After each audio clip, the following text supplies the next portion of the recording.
Meus amigos e minhas amigas, hoje quero falar para vocês sobre uma forma de proceder que me rendeu uma posição de destaque no Prêmio Inovare. O Prêmio Inovare, ele existe desde 2004 e é a sua comissão julgadora composta por vários ministros do STF, vários do STJ e assim por diante. Essa prática eu acho importante apresentar para vocês nesta quarta aula para que haja um aproveitamento dessa ideia que é realmente uma inovação que traz muitos benefícios no dia a dia do foro. Esta aula número 4 vai tratar das sentenças e eu chamei essa prática que eu apresentei ao Prêmio Inovare e que foi deferida, apresentei em 2020, ela se chamou sentenças ultracurtas. Todo mundo sabe que a forma que se adota no Brasil, no nosso país, não é em todos os países que assim acontece. Mas no nosso país, toda sentença tem que ter um relatório, uma fundamentação e a conclusão, que é chamada parte dispositiva. Então, o que eu fiz quando cheguei na primeira vara de família de Juiz de Fora, em 16 de setembro de 2019, encontrei só de projetos digitais no PJE, encontrei 837 processos dependendo de despachos, decisões e sentenças. Então eu pensei em uma forma prática de colocar em dia esses processos e coloquei-os dentro de exatamente 2 meses e 3 dias. E, para tanto, eu prolatei sentenças da forma como eu vou contar para vocês, que eu sugiro que os juízes façam dessa forma, porque eu acho que não há aí nenhuma ilegalidade. Há uma simplificação, mas não ilegalidade. O Ministério Público, quando atua nos processos, normalmente os promotores de justiça fazem extensos relatórios contando tudo o que aconteceu em cada processo em que eles atuam. Então, eu, para prolatar as sentenças, eu aproveitava o relatório do Ministério Público. Então, eu escrevia mais ou menos assim: adoto o relatório do Ministério Público. Então, com isso, está cumprida a exigência legal de haver um relatório da sentença. A fundamentação, também da mesma forma, o Ministério Público, o promotor de justiça, fundamenta o seu parecer, no sentido de procedência do pedido ou da improcedência. E nos casos em que a perícia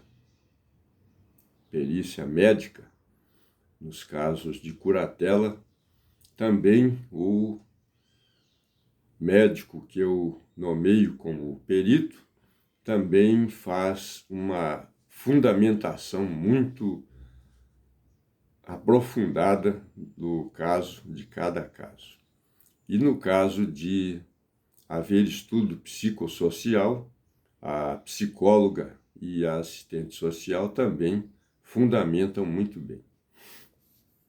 Então, eu me baseio, eu digo que julgo procedente o pedido com base no parecer do Ministério Público, no laudo pericial e no estudo psicossocial, se é o caso. Então, ao invés de transcrever aquela série de fundamentações que o Ministério Público já abordou, eu aproveito essa fundamentação por uma questão prática, não é preguiça nem nada, não é por uma questão prática, porque o número de casos que eu tenho para resolver por dia dá uma média aí de 60, 70, 80 processos por dia. Então, depois a gente analisa a parte dispositiva. A fundamentação eu faço desse jeito, aproveitando o que o Ministério Público já falou e também citando o laudo pericial, se é que houve laudo pericial, e o estudo psicossocial, se houve também.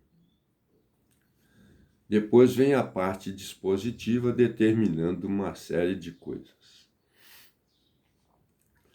Alguém pode achar que isso seja um desrespeito à lei processual que determina, no caso do Brasil, que haja o relatório, a fundamentação e a conclusão.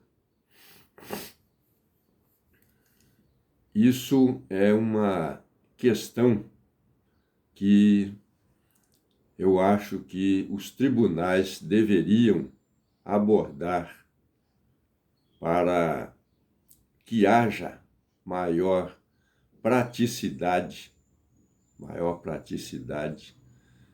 nos processos. Um juiz que vá transcrever tudo aquilo que aconteceu no processo, vá fazer um relatório muito extenso ou vá fundamentar, além daquela fundamentação, por exemplo, que o Ministério Público já expôs, ele vai dizer mais coisas, vai citar jurisprudências, vai citar doutrina, vai citar a lei, simplesmente para dizer que estudou o assunto. Eu me lembro, vou falar aqui para vocês, eu me lembro quando, no concurso para ingresso na magistratura, o desembargador Maurício de Paula Delgado foi meu examinador de processo penal. E eu era promotor na época. Ele falou comigo na prova oral que na prova de sentença, na prova escrita, eu tinha feito um relatório extenso demais, que a recomendação que ele me passava era de resumir o relatório. E ele falou comigo, o relatório tem que conter apenas o mínimo. Não tem que haver uma quase que transcrição de tudo que aconteceu. E o importante é preencher essa, na verdade, que é apenas uma formalidade. O relatório é uma formalidade. Há países em que os juízes não são obrigados a fazer o relatório. E quanto à fundamentação, eu vejo muita gente, muitos juízes e tribunais também, que transcrevem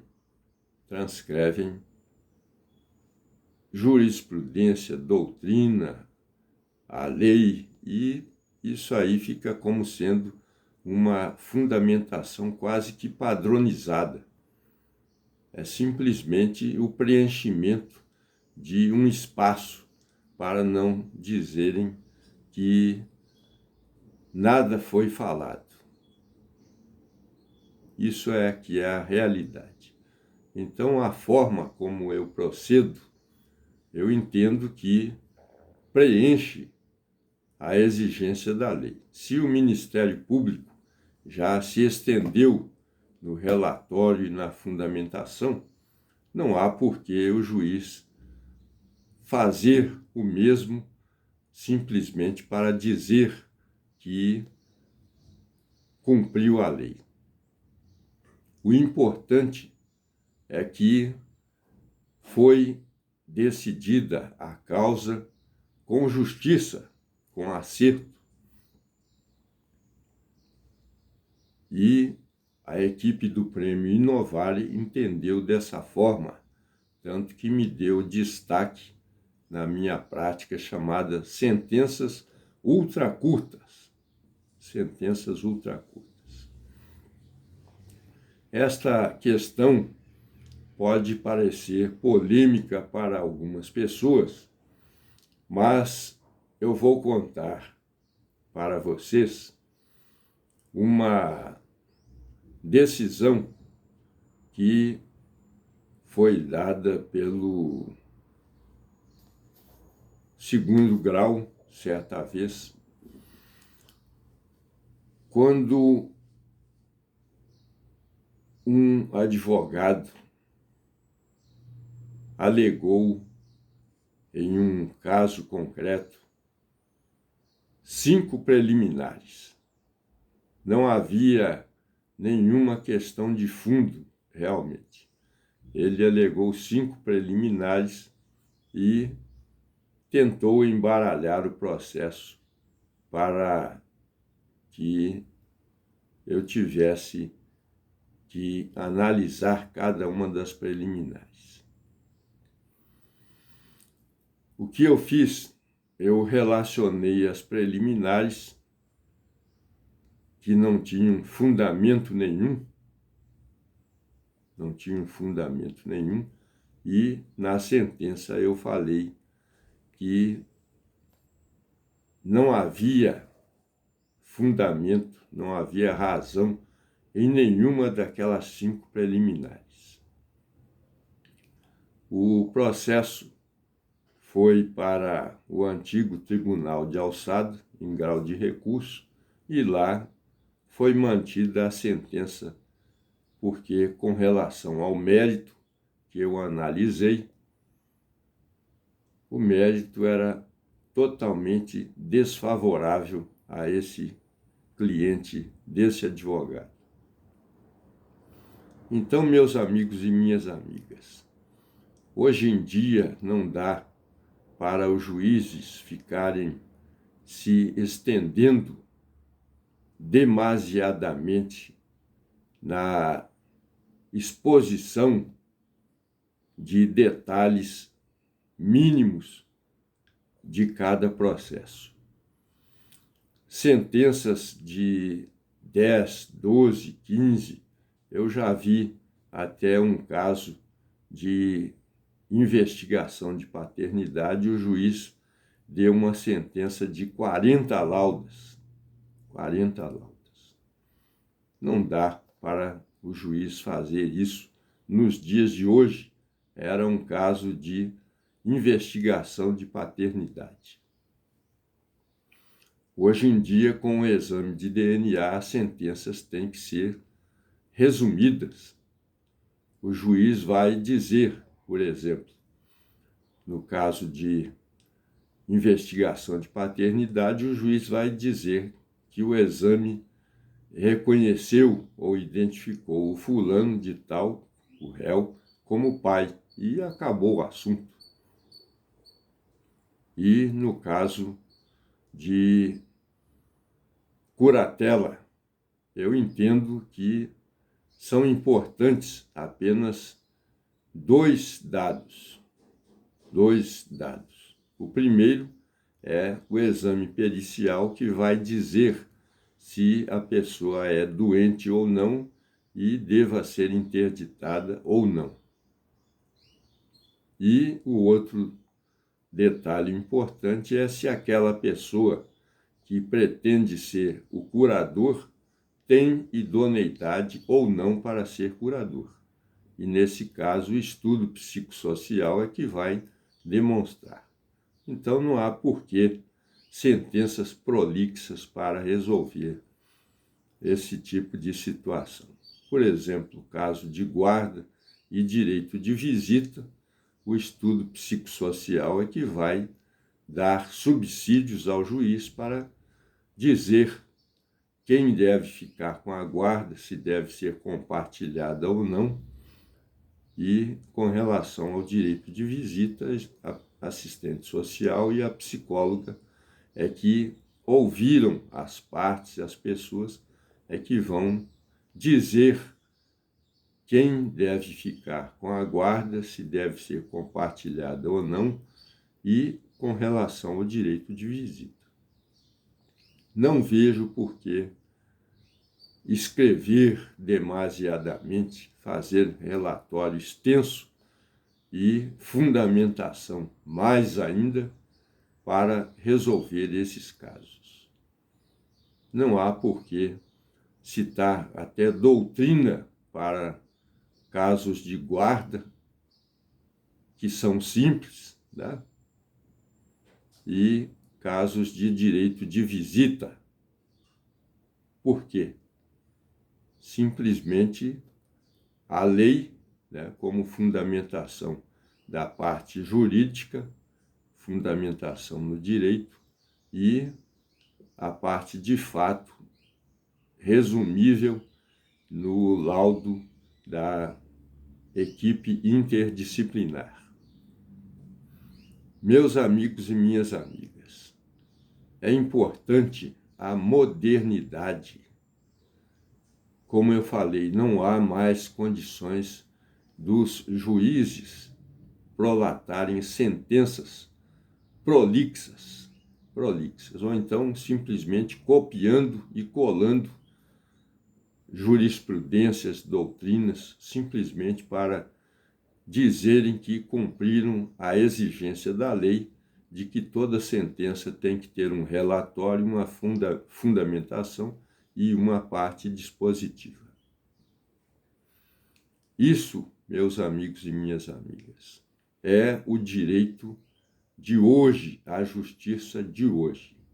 E acredito que, se a equipe do Prêmio Inovare deu destaque à minha prática chamada sentenças ultracurtas, isso deve ser aproveitado no dia a dia do foro e não apenas ficar como uma vitória de pirro, ou seja, ganhar um destaque em um prêmio importante como esse e simplesmente deixar guardado isso na gaveta.